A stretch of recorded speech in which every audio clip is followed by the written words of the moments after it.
across the fence, a little green bug with a bad reputation. We'll learn how an insect infestation will change the Green Mountains for years to come. Good afternoon and thanks for joining us. I'm Judy Simpson. Vermont is now the latest U.S. state to be infested by the emerald ash borer, sometimes called EAB. These pests are responsible for widespread decline and mortality of hundreds of millions of ash trees in North America. There's no proven means of controlling these pests in forested areas, but all is not lost if you have an ash tree in your backyard or along your street. To find out more about what's being done to curb this infestation, I'm joined by Meredith Whitney. She's the Forest Pest Education Coordinator with UVM Extension's Vermont Urban and Community Forestry Program, and Carrie Giguere with the Vermont Agency of Agriculture, Food and Markets, where he helps manage agricultural inputs, including invasive species and insects. Welcome to both of you. Thank you. Now, Meredith, where has the emerald ash borer been found?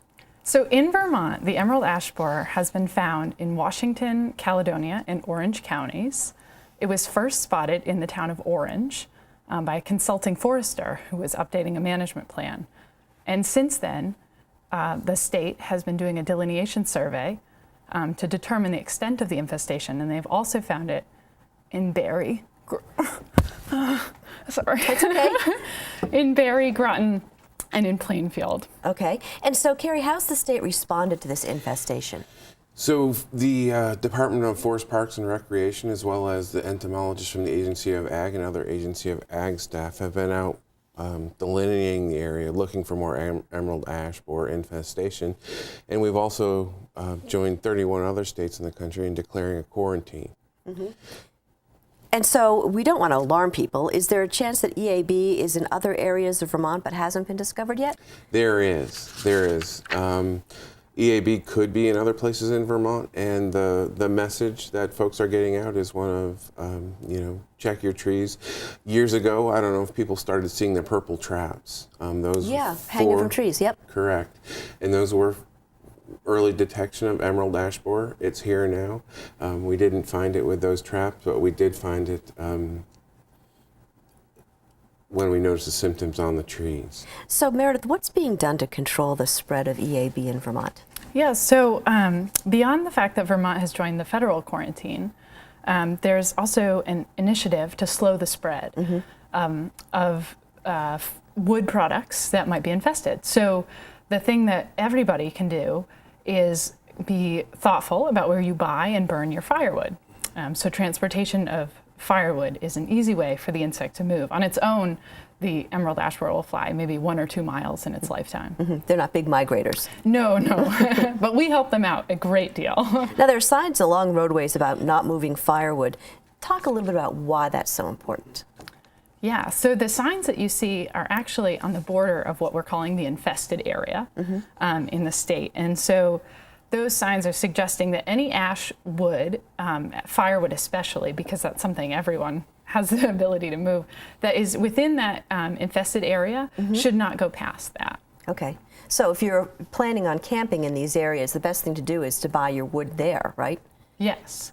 Yes, and if you're going to go camping outside of, say you're taking a trip to Maine, we want to be friendly to our neighbors in Maine, so don't bring your firewood from that area there as well.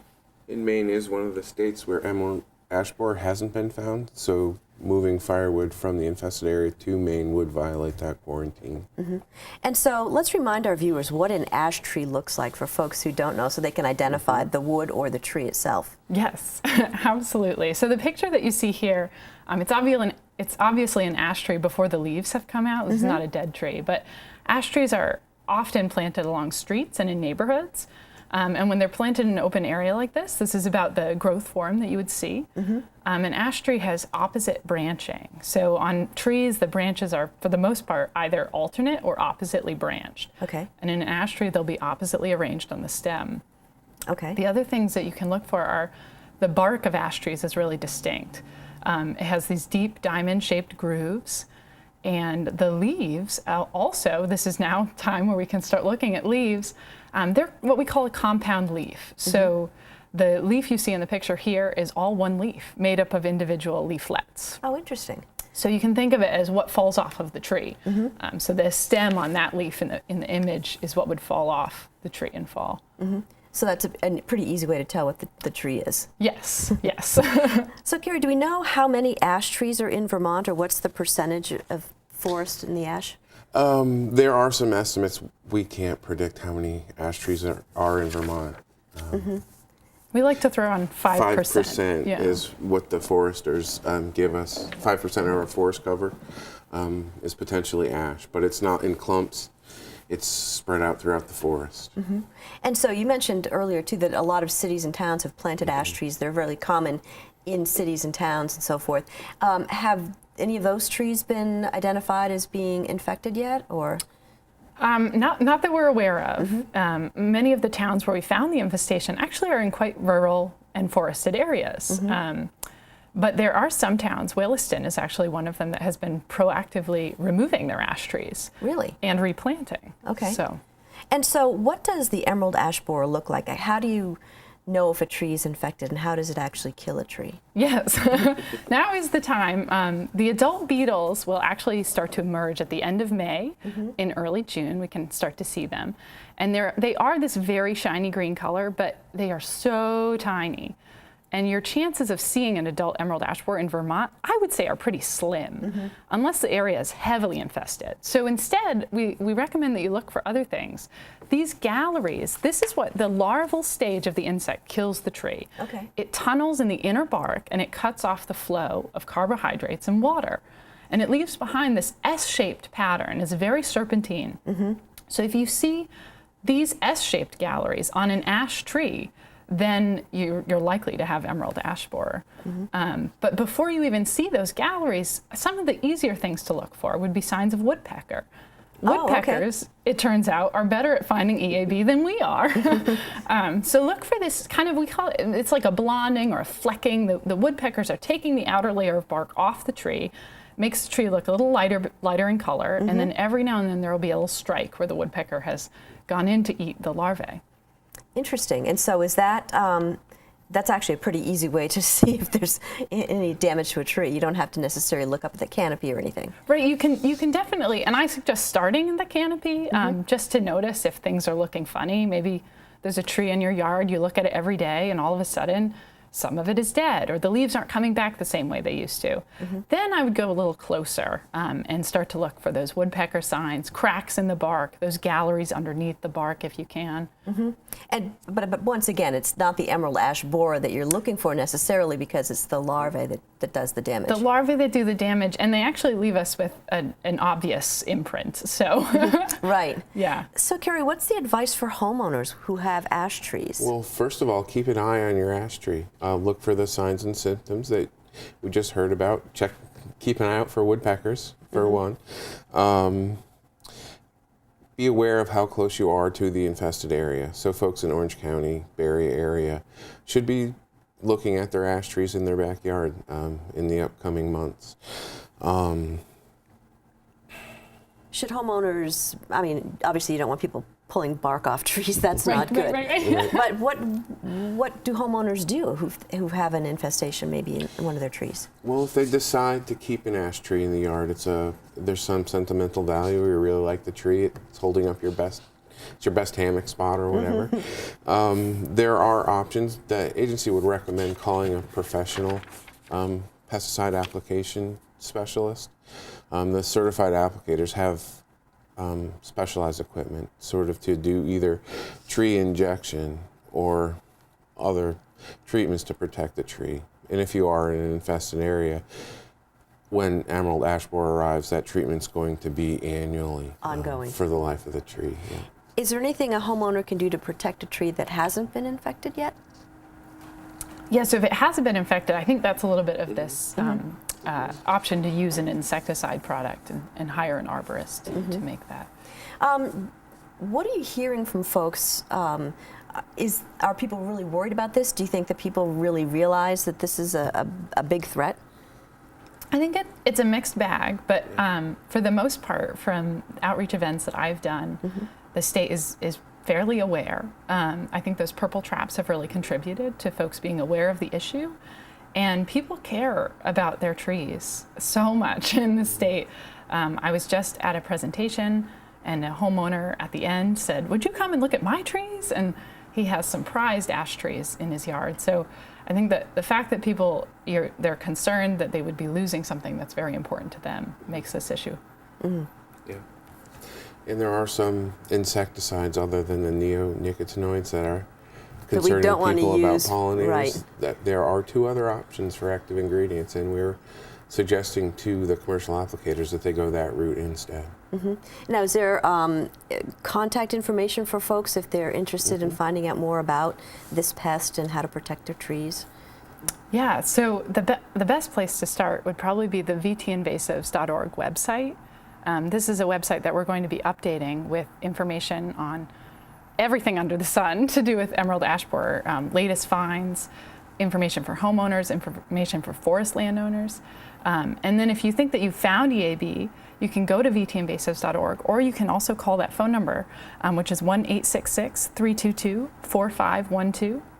And those are places where you can report if you found the insect.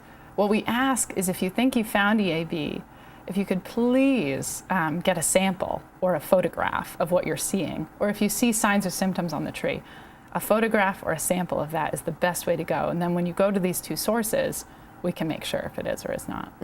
And once again, ways to identify which tree is an ash tree. Yes. You mentioned that before. If you could just maybe go over that one more time for folks. Yes, certainly. So we do have 3 different species of ash in Vermont: black, white, and green ash.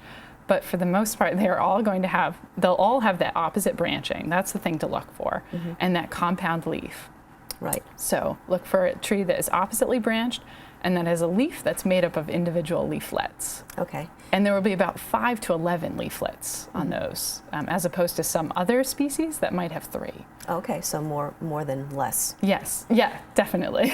And then some of the things too to look for: woodpecker activity. Yes, woodpecker activity, cracks in the bark, loss of canopy, so the top of your tree is starting to die. And if you happen to see bark falling off, or if you're comfortable to pull bark off of your tree, which we don't necessarily suggest, Right. But if the tree's already in really poor health, you can look for those galleries underneath the bark. And does it mean that that tree is necessarily going to have to be taken down? And then if it is, what should be done with the wood? That is a good question. So for homeowners, we're asking them to leave it right there and burn it in their yard. Or you have options for landscape material.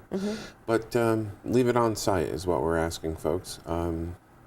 If you have it taken down professionally and they chip it right there, That's the best. Leave it on site, yeah. The forest products industry does have other options because of the best management practices that have been developed. But for homeowners, just use the wood right there on your property is the best thing you can do. And once again, if you're camping, don't bring the wood with you. Don't bring it with you. Try to buy it as close to where you're camping as possible. And the same goes if you're heating your home, actually. Buy your wood locally. That's a good point. We didn't talk about that earlier. So know where your wood is coming from. Yes, yeah. And it's a very good idea for Vermonters just to inquire where the wood is coming from because of that infested area. And once again, what area are we talking about so people so it's Orange, Caledonia, and Washington counties, but it's just kind of a part of those. And the 4 towns that we've confirmed it in are Plainfield, Groton, Barre, and Orange.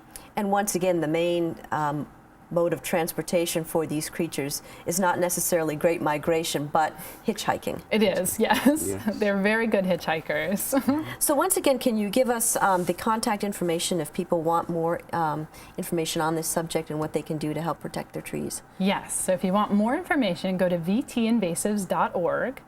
And then if you think that you found the emerald ash borer, please also, you can check vtinvasives.org and submit something electronically.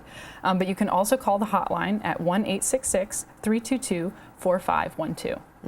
Great. Well, I want to thank you both for coming on and talking about this, and we'll have to do regular updates. Do you expect that as time goes by, this insect will make its way further across Vermont? That's what it's done in every other state. Yes. Yep.